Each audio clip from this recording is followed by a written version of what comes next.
Hello, ladies and gentlemen, and welcome back into another edition of Keytime Sports. Please like, comment, share, subscribe to Keytime Sports right here on YouTube, Key City Sports on Instagram, and the Key on millions.co. We also here is my media feed. Well, here's my profile. Here is my media feed. Here is my merchandise. We just added new merchandise within the last few weeks. And here is our brand new logo, part of our rebrand. So now let's get to the topic at hand. The topic at hand last night was the NFL draft, but one thing I'm going to send out a post about what happened in the NFL draft last night.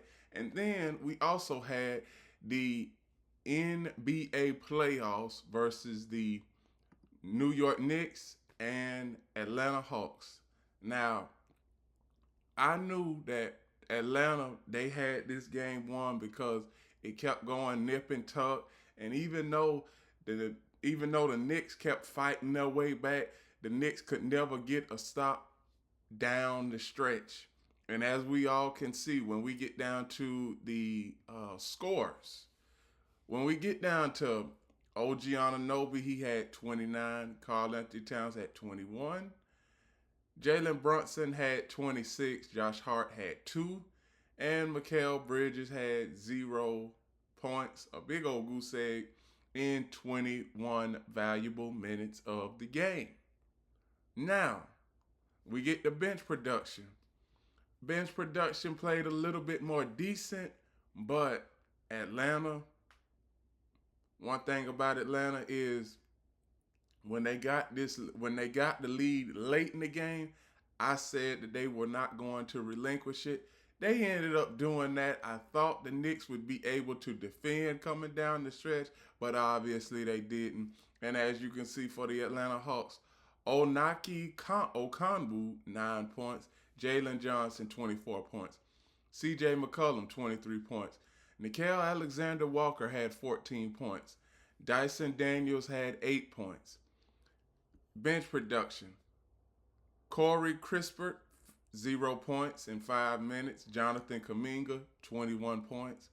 And Muhammad Y and Gabe Vincent each had 5 points. So, once we get to Game 4. Game 4 is tomorrow afternoon at 6 p.m. Eastern Standard Time. So, how can the New York Knicks respond as we look at the efficiency and team statistics from last night? We see where it's pretty much, I'm going to say it's pretty much a three-man show in New York. And if the Knicks' big three can't beat Jalen Johnson, Nickeil Alexander-Walker, or C.J. McCollum, because whether y'all know it or not, that's Atlanta's big three. If New York's big three can't beat Atlanta's big three, then obviously they are going to lose. But let's look at the bigger picture here when it comes to the New York Knicks. Now, the New York Knicks, over the past 2 years, they've been to the Eastern Conference Finals. It's not going to look good if they get eliminated in the first round of these playoffs, because Eastern Conference Finals, each of the past 2 years, we are expecting New York Knicks came into this season as a NBA Finals contender, a championship contender, and for you to lose, well, potentially lose in the first round, that is not going to look good for the New York Daily News to report. That's not going to look good for any news article to report. A team that was considered one of the, and still is, a team that was considered and is one of the favorites to win the NBA Finals, get bounced out of the first round. It won't be the first time it happened, and it most certainly won't be the last. But if you are a New York Knicks fan right now, you should be a little you should be a little uneasy right now because you got the Hawks game 4 tomorrow night. If you go down 3-1, then you have to win 3 straight. Excuse me, not just win 3 straight, but you got to win 2 straight games to even force a game 7. That in and of itself is hard. So New York Knicks, like I've been saying, the two best players that the New York Knicks have, they're both defensive liabilities. Jalen Brunson and Karl Anthony Towns. Somebody else on the New York Knicks, they are gonna have to step up. Whether it's somebody coming off of the bench and having a uncharacteristic game of having 25 and 30, or somebody, or having all 3 of the guys average. I hate to say this, but having all 3 of the guys, Jalen Brunson, Karl Anthony Towns, and OG Anunoby, all of them averaging 30 points. So that could be 90 points through the 3 of them. That's all I see when it comes to the New York Knicks, because defensively, the New York Knicks, they've been struggling all season, and especially against the Hawks. The 3 games in the regular season, they struggled against the Hawks. And these 3 games in this series, they have been struggling. So the Knicks, what can the Knicks do? I just want to see what Stephen A. Smith is gonna say about this, because as you look, the Atlanta Hawks, they had this game. They had the majority of this game all throughout. Second quarter, largest lead. They were up by 17 at one point. You had Josh Hart. He was very inefficient. He wasn't able to stop anything. And you can see when it gets to, I'm going to just go straight to the fourth quarter, excuse me. Last 5 minutes of the fourth quarter, as I was saying earlier, you can see where the New York Knicks, they were able to get those shots. They were able to get those shots like that, but they never could get no stop on the other end. And this is a prime example. You get that shot on the end, but CJ McCollum comes back down and he gets a shot. Here go another one. Here's another shot that's out of he got blocked from behind, but shot clock down, made a miraculous shot. Wasn't able to get no stop though. You all see what I'm talking about. Wasn't able to get no stop. Come on down again. Did it again for the Knicks. Wasn't able to get no stop. Now they could have took the lead here. Brunson, they did take the lead and a foul. Couldn't get no stop.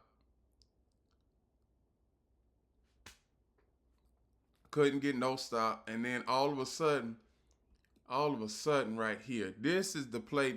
See, look, McCollum, they should have double teamed him. But obviously, hey, even if you would have double teamed him, that was good defense, but just better offense. And the Knicks down by 1 with 12 seconds left. Now, one thing about this play is you see where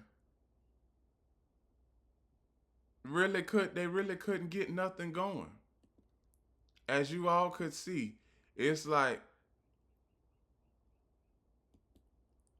as this play, I'm going to show y'all this. As this play was going, Josh Hart, he was expecting to throw it to Jalen Brunson, right? He was. So as the play starts to go, he throws it to Cat. Now Cat, if he turns around and takes one dribble, Kuminga is already on him. So he won't have no space to throw up a shot.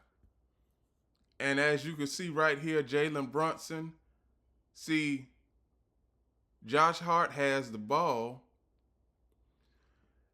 I don't know why Cat is not looking at the ball, because if Cat was looking at Josh Hart, he would have been open. Karl Anthony Towns would have been open, and he possibly could have took a 3 to win the game. But as you all see, he was trying to deliver a pick. If I'm Josh Hart, I'm looking at Jalen Brunson right there, and I'm throwing him a pass with heat on it, telling him to shoot it, and then he'll make it. But there was a few seconds where he was a little hesitant. You see?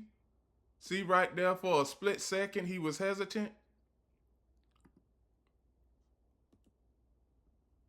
I'm going to say right here, he was a little hesitant. He was.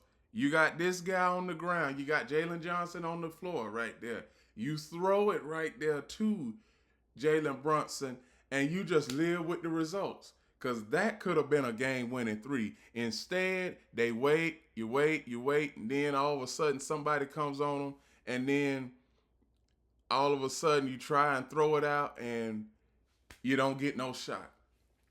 And that's the one thing that I've been talking about when it comes to the Knicks. In late game situations, and not just with the Knicks, but with almost every NBA team, in situations like that, you cannot wait for your best player for him to be wide open. Just give him the ball, let him create space, and hopefully he makes a game-winning shot. But the New York Knicks, they had this game won. If they would have made a couple of stops down the stretch, they would have had this game won, and we obviously would be talking about the New York Knicks this morning instead of the Atlanta Hawks. The next game I am going to cover was really a blowout in and of itself. So I am not going to bore you all with highlights, but Minnesota Timberwolves, they had game 3 at home, and they did what I thought that they were going to do. Denver Nuggets, everybody, and I do mean everybody, on the Denver Nuggets outside of Nikola Jokic, they wasn't as efficient as they needed to be. Cameron Johnson, 6 points. Spencer Jones, 6 points. Nikola Jokic, 27 points. Jamal Murray, 16 points. Christian Braun, 2 points. And then we get to the Denver Nuggets bench production. And bench production, it was decent enough, but they wasn't able to crack 100 points. So that's bad in and of its sort. So once we get to the Denver Nuggets, we see where on the road sometimes the Nuggets, they can be had. And last night was one of them. Now, can the Timberwolves, can they keep this up? Can you keep this up and you have Anthony Edwards just score 17 points? Now, and we all know that Anthony Edwards, every game he can't score 17 points, because we know that some games he is going to have to put up 35 or 40. But against a team like the Denver Nuggets, just what Jaden McDaniels said. Everybody on the Denver Nuggets, no one can guard. You can get right to the basket on the Denver Nuggets.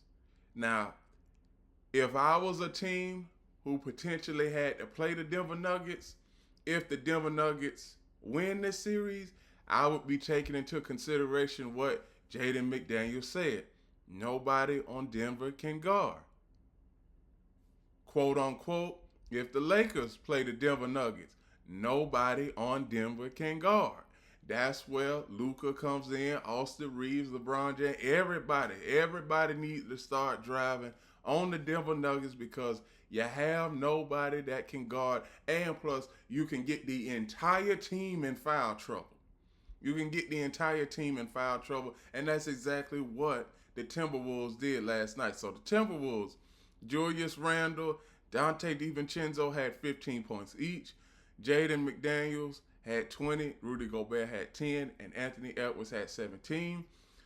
Ayo Adamzu had 25 points, and he was the highest scorer off of the bench, and he was a key contributor to last night's win for the Timberwolves. So, Game 4. Game 4 is tomorrow night, 8:30 p.m.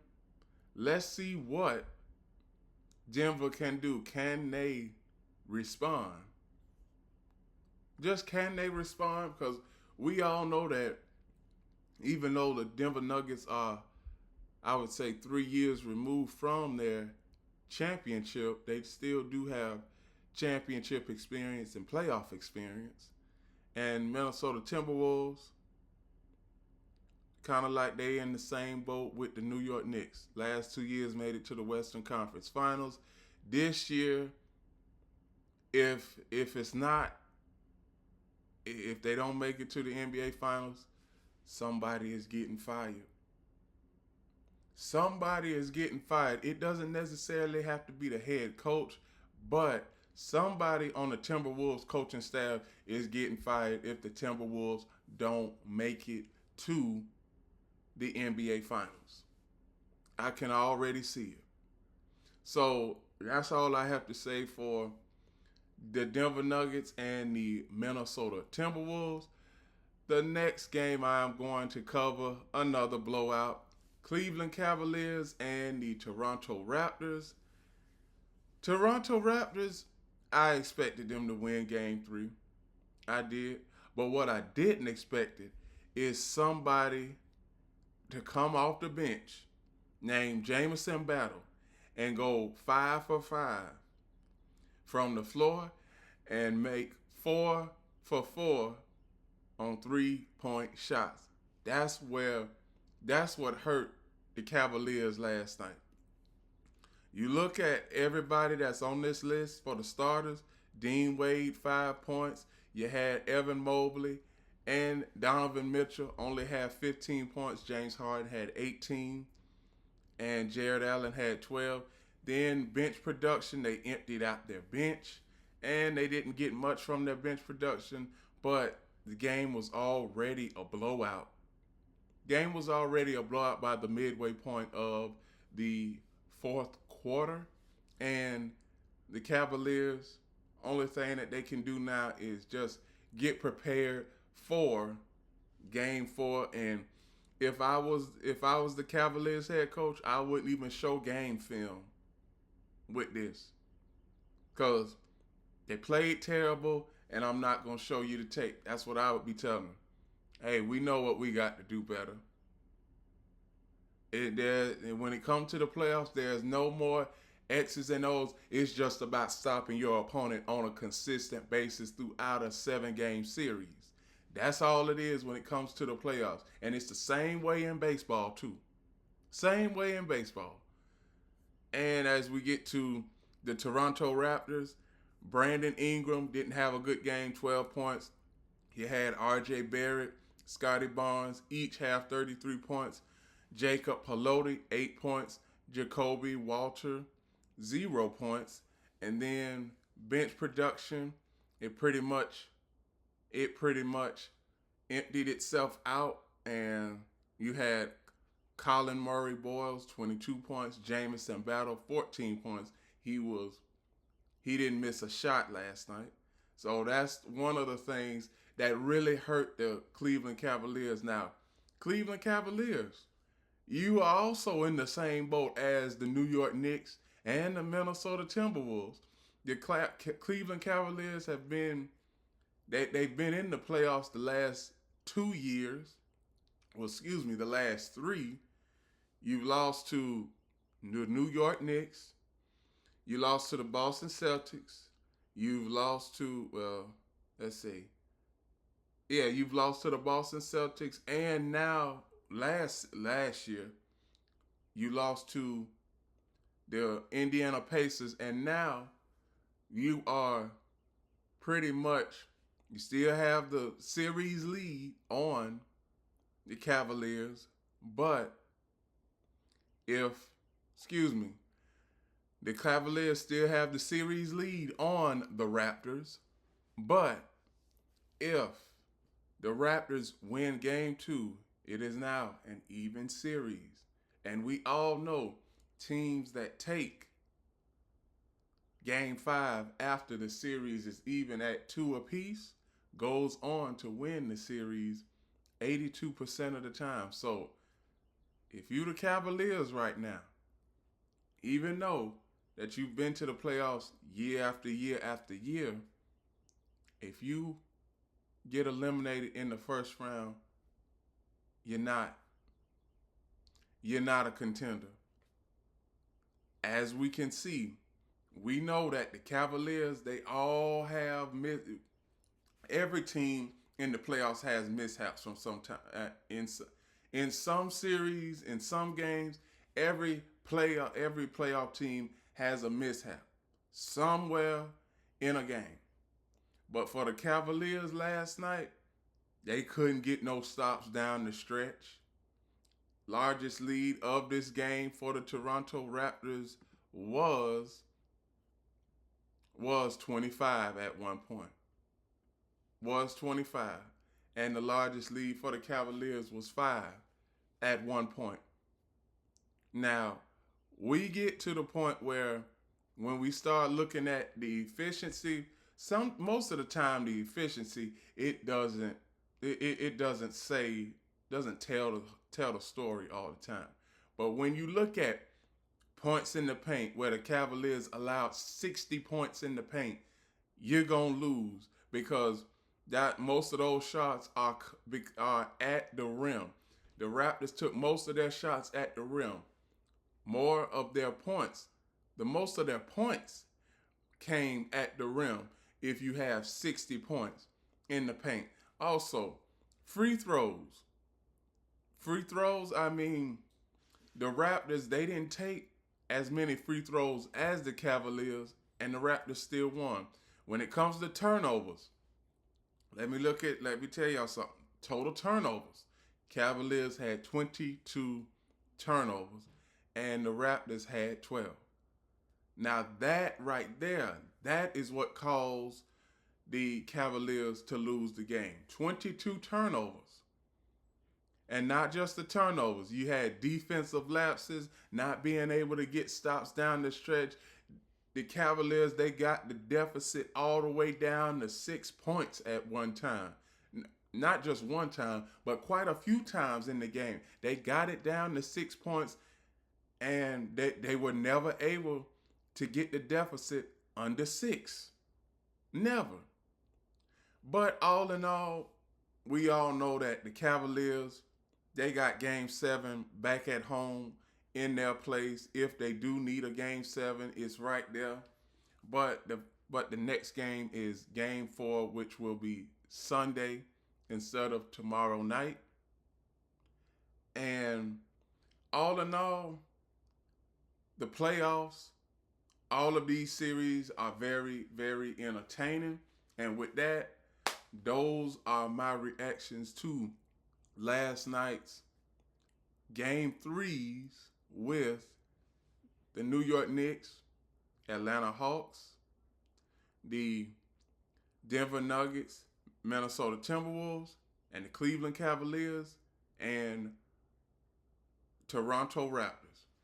Please like, comment, share, subscribe to Keytime Sports right here on YouTube, Key City Sports on Instagram, and the KeyOnMillions.co. Here is my merchandise. Here is my media feed.